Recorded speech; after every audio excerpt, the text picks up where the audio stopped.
Mister gangster episode 6। पिछले episode में हमने देखा कि काल ने रवि को अपना दाहिना हाथ बनने का प्रस्ताव दिया था और उसे ब्लैक कोबराज के लीडर रोहित को खत्म करने का काम सौंपा था। रवि जानता था कि यह काम बहुत खतरनाक था, लेकिन उसके पास कोई और विकल्प नहीं था।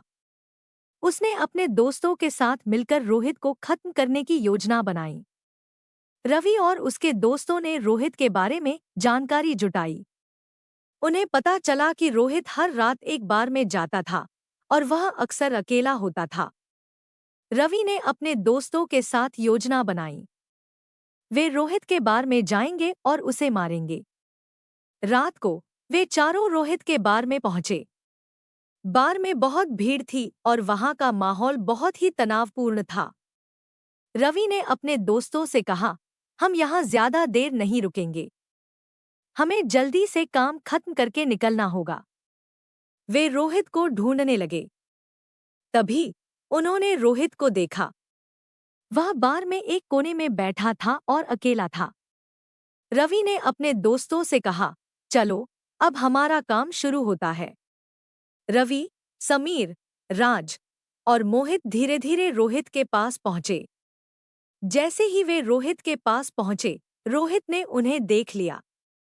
रोहित ने एक बंदूक निकाली और चिल्लाया, तुम लोग यहाँ क्या कर रहे हो? रवि ने कहा, हम तुम्हें लेने आए हैं। रोहित ने रवि पर गोली चलाई, लेकिन रवि ने जल्दी से झुककर अपनी जान बचाई। समीर ने रोहित के सिर पर एक डंडा मारा और रोहित बेहोश हो गया। रवि और उसके दोस्त जल्दी से रोहित को बाहर ले आए और उसे अपनी गाड़ी में ले गए। वे उसे एक सुनसान जगह पर ले गए, जहां काल उनका इंतजार कर रहा था। काल ने रोहित को देखा और मुस्कुराया। तुमने अच्छा काम किया है, काल ने रवि से कहा। अब तुम मेरे सबसे वफादार आदमी हो। काल ने रोहित को मार डाला और रवि से कहा, तुमने साबित कर दिया है कि तुम मेरे लिए कुछ भी कर सकते हो। रवि को इस बात पर बहुत बुरा लगा कि उसे एक आदमी को मारने के लिए कहा गया था, लेकिन वह जानता था कि उसके पास कोई और विकल्प नहीं था। वह काल के लिए काम करता रहा और धीरे धीरे एक बड़ा गैंगस्टर बन गया। रवि ने अपने दोस्तों को भी अपने साथ रखा। वे सब मिलकर काल के लिए काम करने लगे। वे लोगों को धमकाते थे, हफ्ता वसूली करते थे और दूसरे गैंग के लोगों से लड़ते थे। एक दिन रवि को एक और काम सौंपा गया। एक और गैंग है जो हमारे इलाके में घुसने की कोशिश कर रही है, काल ने कहा। उनका लीडर बहुत खतरनाक है और हमें उसके लिए एक सबक सिखाना होगा। यह सुनकर रवि के दिल की धड़कन बढ़ गई। उसे पता था कि अब उसे एक और आदमी को मारना होगा, लेकिन वह यह भी जानता था कि वह यह काम नहीं करेगा तो उसकी जिंदगी खतरे में पड़ जाएगी। अगले एपिसोड में हम देखेंगे कि कैसे रवि और उसके दोस्त एक नई और बड़ी चुनौती का सामना करते हैं, जो उनके जीवन को हमेशा के लिए बदल देगी। Mister gangster episode 7। पिछले एपिसोड में हमने देखा कि रवि और उसके दोस्त काल के लिए काम करते हुए बड़े गैंगस्टर बन चुके थे। उन्होंने ब्लैक कोबराज के लीडर रोहित को खत्म कर दिया था। इस सफलता के बाद काल ने रवि को एक और काम सौंपा। एक नई गैंग, रेड टाइगर्स, उनके इलाके में घुसने की कोशिश कर रही थी। उनका लीडर, विक्रम, बहुत ही क्रूर और चालाक था। काल ने रवि को विक्रम को खत्म करने का आदेश दिया। रवि जानता था कि यह काम बहुत खतरनाक था। उसने अपने दोस्तों के साथ मिलकर विक्रम के बारे में जानकारी जुटाई। उन्हें पता चला कि विक्रम एक नाइट क्लब में रहता था और वह हमेशा अपनी गैंग के साथ होता था। रवि ने अपने दोस्तों के साथ योजना बनाई। वे नाइट क्लब में जाएंगे और विक्रम को मारेंगे। रात को वे चारों नाइट क्लब में पहुंचे। नाइट क्लब में बहुत भीड़ थी और वहां का माहौल बहुत ही तनावपूर्ण था। रवि ने अपने दोस्तों से कहा, हम यहाँ ज्यादा देर नहीं रुकेंगे। हमें जल्दी से काम खत्म करके निकलना होगा। वे विक्रम को ढूंढने लगे। तभी उन्होंने विक्रम को देखा। वह नाइट क्लब में एक कोने में बैठा था और उसके आसपास कई बॉडीगार्ड थे। रवि ने अपने दोस्तों से कहा, चलो अब हमारा काम शुरू होता है। रवि, समीर, राज और मोहित धीरे धीरे विक्रम के पास पहुंचे। जैसे ही वे विक्रम के पास पहुंचे, विक्रम ने उन्हें देख लिया। विक्रम ने एक बंदूक निकाली और चिल्लाया, तुम लोग यहाँ क्या कर रहे हो? रवि ने कहा, हम तुम्हें लेने आए हैं।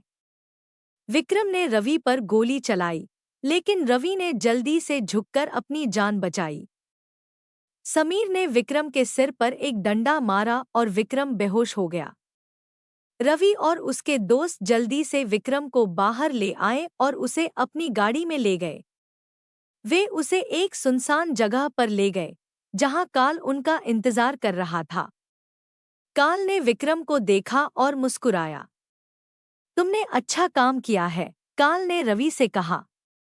अब तुम मेरे सबसे वफादार आदमी हो। काल ने विक्रम को मार डाला और रवि से कहा, तुमने साबित कर दिया है कि तुम मेरे लिए कुछ भी कर सकते हो। रवि को इस बात पर बहुत बुरा लगा कि उसे एक आदमी को मारने के लिए कहा गया था, लेकिन वह जानता था कि उसके पास कोई और विकल्प नहीं था। वह काल के लिए काम करता रहा और धीरे धीरे एक बड़ा गैंगस्टर बन गया। रवि ने अपने दोस्तों को भी अपने साथ रखा। वे सब मिलकर काल के लिए काम करने लगे। वे लोगों को धमकाते थे, हफ्ता वसूली करते थे और दूसरे गैंग के लोगों से लड़ते थे। एक दिन रवि को एक और काम सौंपा गया। एक और गैंग है जो हमारे इलाके में घुसने की कोशिश कर रही है, काल ने कहा। उनका लीडर बहुत खतरनाक है और हमें उसके लिए एक सबक सिखाना होगा। यह सुनकर रवि के दिल की धड़कन बढ़ गई। उसे पता था कि अब उसे एक और आदमी को मारना होगा, लेकिन वह यह भी जानता था कि वह यह काम नहीं करेगा तो उसकी जिंदगी खतरे में पड़ जाएगी। अगले एपिसोड में हम देखेंगे कि कैसे रवि और उसके दोस्त एक नई और बड़ी चुनौती का सामना करते हैं, जो उनके जीवन को हमेशा के लिए बदल देगी। Mister gangster episode 8।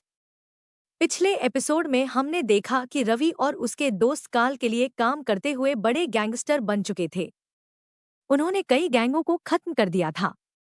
इस सफलता के बाद काल ने रवि को एक और काम सौंपा। इस बार चुनौती किसी दूसरी गैंग से नहीं थी। काल का सबसे करीबी आदमी, जो उसके सारे हिसाब किताब रखता था, वह अचानक गायब हो गया था। उसका नाम बंटी था। बंटी के पास काल के सारे काले धंधों का राज था और वह जानता था कि काल ने कितने पैसे कहाँ छुपा रखे थे। काल को डर था कि अगर बंटी पुलिस के हाथ लग गया तो उसका सारा कारोबार खत्म हो जाएगा। काल ने गुस्से में रवि को बुलाया। रवि, मेरा सबसे भरोसेमंद आदमी बंटी गायब हो गया है। मुझे लगता है कि उसने मुझे धोखा दिया है। वह मेरी सारी जानकारी के साथ भाग गया है। रवि ने कहा, हम उसे ढूंढ लेंगे। नहीं, उसे ढूंढना आसान नहीं है, काल ने कहा। वह बहुत चालाक है। तुम्हें उसे ढूंढना होगा और उसे खत्म करना होगा। अगर वह पुलिस के हाथ लग गया तो हम सब बर्बाद हो जाएंगे। रवि जानता था कि यह काम बहुत ही खतरनाक था। बंटी सिर्फ काल का आदमी नहीं था, बल्कि वह रवि का भी दोस्त था। रवि को यह सुनकर बहुत बुरा लगा कि उसे अपने ही दोस्त को खत्म करना होगा। रवि ने अपने दोस्तों के साथ मिलकर बंटी को ढूंढने की योजना बनाई। वे जानते थे कि बंटी कहाँ कहाँ जा सकता है। वे शहर के हर कोने में बंटी को ढूंढने लगे। कुछ दिनों बाद उन्हें पता चला कि बंटी एक सुनसान घर में छुपा हुआ था। रवि ने अपने दोस्तों के साथ उस घर में जाने का फैसला किया। जब वे उस घर में पहुंचे तो उन्होंने बंटी को देखा। वह बहुत डरा हुआ था। उसने रवि को देखा और कहा, रवि, तुम यहाँ क्या कर रहे हो? बंटी, तुम कहाँ जा रहे थे? रवि ने पूछा। मैं काल से भाग रहा था, बंटी ने कहा। वह मुझे मार डालेगा। रवि को पता चला कि बंटी ने काल के पैसों के साथ धोखा नहीं किया था। वह सिर्फ काल से डरकर भाग रहा था। रवि ने अपने दोस्तों से कहा, हम इसे नहीं मारेंगे, हम इसे काल से बचाएंगे। राज और मोहित ने इसका विरोध किया, लेकिन समीर ने कहा, रवि सही कह रहा है, हम किसी निर्दोष को नहीं मार सकते। रवि ने बंटी को अपने साथ लिया और उसे एक सुरक्षित जगह पर ले गया। रवि जानता था कि उसने काल को धोखा दिया था और अब काल उसे छोड़ेगा नहीं। क्या रवि अपने दोस्त को बचा पाएगा या फिर वह काल के गुस्से का शिकार हो जाएगा?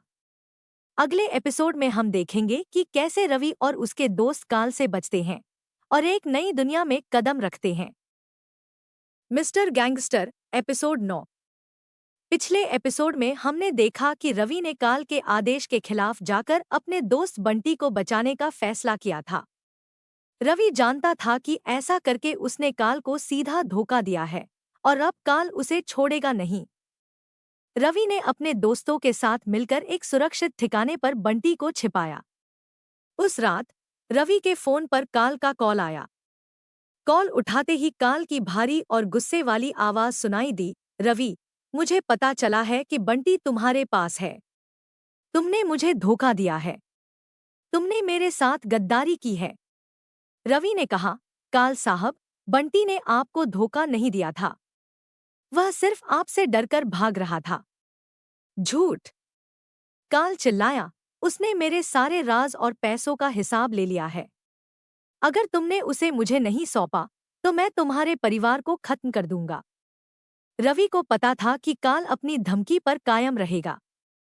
उसके दिल में एक तरफ अपने दोस्त को बचाने की इच्छा थी तो दूसरी तरफ अपने परिवार को बचाने की मजबूरी। रवि ने फोन काट दिया। वह अपने दोस्तों के पास गया और उन्हें सब कुछ बताया। राज और मोहित ने कहा, रवि, हमें बंटी को काल को सौंप देना चाहिए, हम अपने परिवार को खतरे में नहीं डाल सकते। लेकिन समीर ने कहा, नहीं, हम ऐसा नहीं कर सकते। हम अब तक गलत काम कर रहे थे, लेकिन अब हम किसी को नहीं मार सकते। हमने यह रास्ता छोड़ दिया है। रवि ने अपने दोस्तों की तरफ देखा और कहा, समीर सही कह रहा है, हमें अब इस दलदल से बाहर निकलना होगा। हम किसी को भी काल के हवाले नहीं करेंगे। अगले दिन रवि ने एक साहसी फैसला लिया। वह काल से सीधे मिलने गया।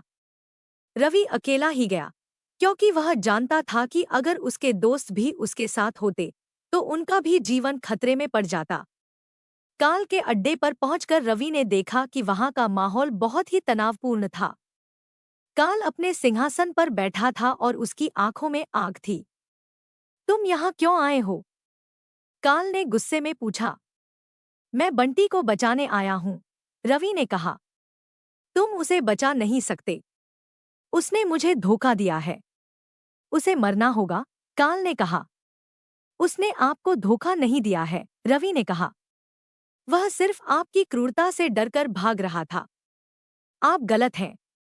यह सुनकर काल आगबूला हो गया। तुम मुझे सिखाओगे कि मैं क्या करूं? काल ने चिल्लाकर कहा। तुम भूल रहे हो कि तुम मेरे लिए काम करते हो, रवि ने कहा। मैं अब आपके लिए काम नहीं करता, मैं इस दलदल से बाहर निकलना चाहता हूं। काल ने रवि को एक थप्पड़ मारा। तुम यहां से भाग नहीं सकते, काल ने कहा। तुमने मेरे लिए बहुत सारे काम किए हैं, तुम अब मेरे हो। रवि को पता था कि अब उसकी लड़ाई काल से सीधी थी। वह जानता था कि वह काल के खिलाफ अकेला था, लेकिन उसके पास अपने दोस्त और परिवार थे। क्या रवि काल के खिलाफ खड़ा हो पाएगा या फिर वह काल के गुस्से का शिकार हो जाएगा? Mister gangster episode 10। पिछले एपिसोड में रवि ने काल के सामने खड़े होकर उसे चुनौती दी थी। रवि ने अपने दोस्त बंटी को बचाने के लिए काल का साथ छोड़ दिया था। रवि जानता था कि इस फैसले की कीमत बहुत बड़ी होगी, लेकिन वह अब और गलत रास्ते पर नहीं चल सकता था। काल का गुस्सा 7वें आसमान पर था। उसने रवि को जान से मारने की धमकी दी थी। काल के अड्डे से निकलने के बाद रवि सीधे अपने दोस्तों के पास गया। उसने उन्हें बताया कि अब काल उनके पीछे पड़ा है। राज और मोहित बहुत घबरा गए, लेकिन समीर ने रवि का साथ देने का फैसला किया। हम सब साथ हैं, तो कोई हमारा कुछ नहीं बिगाड़ सकता, समीर ने कहा। रवि ने अपने परिवार को जल्द से जल्द शहर से बाहर भेजने का फैसला किया। उसने अपने पिता और माँ को बताया कि उन्हें कुछ दिनों के लिए किसी रिश्तेदार के यहाँ जाना होगा। रवि के पिता ने उसे समझाया कि अब वह बहुत बदल गया है। रवि जानता था कि उसके पिता सही कह रहे हैं, लेकिन वह उन्हें अपनी असलियत नहीं बता सकता था। रवि ने अपने दोस्तों के साथ मिलकर एक योजना बनाई। वे जानते थे कि काल उन्हें कहीं भी नहीं छोड़ेगा। इसलिए उन्होंने काल के सामने आने का फैसला किया। उन्होंने शहर में एक ऐसी जगह चुनी जहां वे काल और उसके गैंग से लड़ सकें, और वह जगह थी शहर के बाहरी हिस्से में स्थित एक पुरानी, सुनसान फैक्ट्री। अगली रात रवि ने काल को फोन किया। काल साहब, अगर आप मर्द हैं तो कल रात 12 बजे उस पुरानी फैक्ट्री में आ जाए। मैं अकेला वहां आपका इंतजार करूंगा, रवि ने कहा। काल ने फोन पर जोर से हंसा। तुम बहुत बहादुर हो, रवि, लेकिन तुम नहीं जानते कि तुम किससे लड़ रहे हो, काल ने धमकी दी। रवि ने फोन काट दिया और अपने दोस्तों को अपनी योजना बताई। राज और मोहित इस योजना से खुश नहीं थे, लेकिन वे जानते थे कि अब उनके पास कोई और विकल्प नहीं था। अगली रात रवि, समीर, राज और मोहित उस सुनसान फैक्ट्री में पहुंचे। उन्होंने वहां हर जगह हथियार छिपा दिए थे। वे जानते थे कि उनकी लड़ाई बहुत ही खतरनाक होने वाली थी। रात के 12 बजते ही काल अपनी गैंग के साथ वहां पहुंचा। उनके पास कई गाड़ियां थीं और वे सभी हथियारों से लैस थे। काल ने रवि को देखा और मुस्कुराया। तुम बहुत बहादुर हो, रवि, लेकिन तुम्हारी बहादुरी तुम्हें मार डालेगी, काल ने कहा। रवि ने कहा, यह सिर्फ बहादुरी नहीं है, यह सच्चाई के लिए लड़ाई है। काल ने अपने आदमियों को रवि और उसके दोस्तों पर हमला करने का आदेश दिया। रवि और उसके दोस्त भी तैयार थे। उन्होंने भी अपने हथियार निकाले और लड़ने लगे। यह लड़ाई बहुत ही खतरनाक थी। गोलियों की आवाजें, चिल्लाने की आवाजें और खून का रंग, सब कुछ वहां था। रवि ने कई लोगों को मार गिराया, लेकिन उसके दोस्त भी घायल हो गए थे। राज और मोहित घायल होकर गिर पड़े। समीर भी घायल हो गया था, लेकिन वह अभी भी लड़ रहा था। रवि ने देखा कि काल भी वहां था। वह अपनी गाड़ी में बैठा हुआ था और अपने लोगों को चिल्ला रहा था।